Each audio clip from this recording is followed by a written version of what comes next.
what do you think makes you patriotic? I think America is one of the greatest countries to live in. It's the land of the free. It's one of the most free countries, freedom of speech. We have God-given rights in the Constitution, and just got to be thankful to be here. Okay, and guns. And guns. Guns, definitely. We love the guns in Texas. Yeah. And big hats, right? And boots and like tacos and, all right. So I'm not patriotic. I'm kind of patriotic, but here, I want to tell you what I mean by that, right?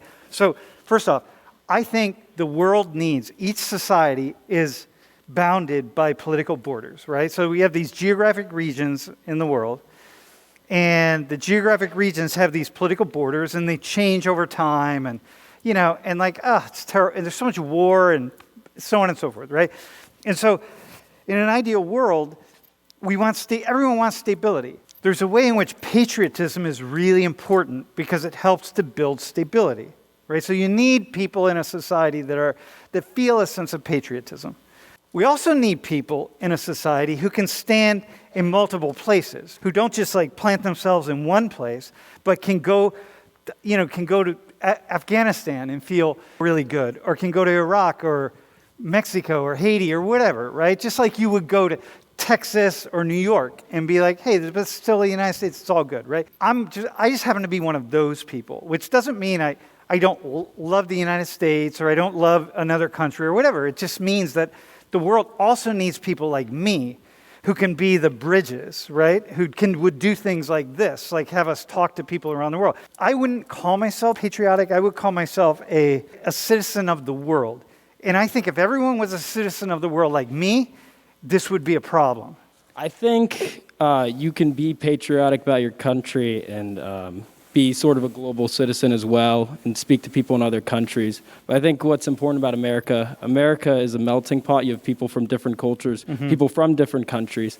And the one thing that can unify us together is having, faith in the United States. The belief that the country can be better than what it is. Can be better tomorrow than what it is today. Absolutely. Yeah, it can always improve. Yeah, I'm with you on that. I'm completely with you. I think the U.S. is the single most amazing, and I think amazing in so many ways, country that has ever existed. There's never been an example like the United States. It had the worst of the worst and the best of the best, and somehow managed to only have one civil war over the course of so much time. Like, it really is, as a sociologist, I will say that this is an absolutely amazing country, okay? So when I critique it, I want it to be better tomorrow than it is today. But I'm also a person who will look back and be like, hey, man, this is really an amazing place. I mean, yeah, I'd say patriotism, it's about believing in your country, and everything great about it, but also wanting to build upon it and make it a better place. Okay, I got you. Okay, that's cool. That's fair. I like that. So I have this thing. I did a talk a number of years ago, a TED Talk called A Radical Experiment in Empathy. And what I did was I put the listeners into the shoes of an average, ordinary Muslim living in Iraq. Just average person. Then I put people in the shoes of a, quote, terrorist, right, who is fighting against the United States and ultimately fighting against Americans who were in Iraq and trying to kill soldiers. And my thing was, no, you need to go in their shoes. If you don't understand why they're fighting, why they want to kill Americans, then you can't understand anything. You know what I mean? Like, people think, oh, they're crazy, they're nuts. I'm like, they're not crazy and nuts. Talk to them. They have reasons for that. So if you don't sit down and talk to them, you will never be able to really understand what it is. But a lot of people thought I was anti-American because you should never ask anybody to have to put themselves in the shoes of terrorists. And I'm like, why not? Like, why wouldn't you do that? Like, this is thinking. That's what this is about. That's what I do. This is what I do for a living. Like, it doesn't mean you have to support them, but it means you have to go there. Yeah, definitely makes sense. I mean, in my opinion, people who grew up in sort of the Eastern values that they had in those countries, they just think of the Western ideology as not superior. It's not right. Yeah, it's just, wait, hang on. So they think of the West as, they don't see us as superior. They don't see them. Most of the people. They see it as a threat. They see It's the a threat. Western ideology Yep. as a threat to their ideology. Yep. Okay. So empathy begins with connection and results in an understanding. You connect with people and then you understand. That's what all this work is about that we do in here. Okay. So I want to give you. If you can go to the next slide. It's like at the end of the last class. Remember I put this up, and like if you look, this is the number of Americans in the United States who approve of or disapprove of mixed race marriages, right? Or approve of it, right? In 1959, 4% of Americans approved of marriages between black people and white people in the United States. 4%, man. But look at how it increases. It's like in a short period of time. I mean, this is my lifetime. I was born in 1960. And like in such a short period of time, look at what happens. And we're up here in 2013, it's 87, and it has continued to climb. It's higher now. So like what I would say is because what happened as a result of the civil rights movement, this is what I was saying last class, that I didn't fully close it at the end. Because black people and white people came together. They worked side by side. They slowly started, their kids started going to the same schools.